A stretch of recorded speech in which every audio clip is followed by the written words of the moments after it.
Hello' everyone, কি খবৰ সকলোৰে ভালেনে? এয়া ৰাতি সাজৰ বাবে ৰেডি কৰিলোঁ ডিম আলু।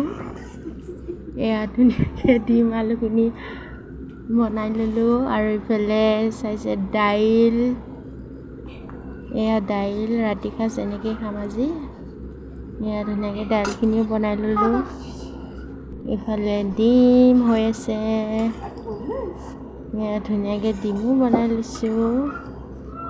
এয়া দাইল, এয়া দাইলখিনিও ধুনীয়াকৈ বনাই ল'লোঁ। কোনে কোনে বাৰু ৰেডি কৰি আছে ৰাতিৰ সাজৰ কাৰণে। মই কিন্তু এনেকৈয়ে বনাই আছোঁ। আৰু ইফালে পাপৰ, এয়া পাপৰ ফ্ৰাই কৰি ল'লোঁ। আৰু ইফালে ভাতকেৰেলা কোনে কোনে বাৰু এনেকৈ ফ্ৰাই কৰি খাই ভাল পায়। মই কিন্তু এনেকৈয়ে ভাল পাওঁ ফ্ৰাই কৰি খাই। আৰু ইফালে চয়াবিন অলপ আছিল, সেয়া অলপ ফ্ৰাই কৰি ল'লোঁ। আজিলৈ বাই বাই।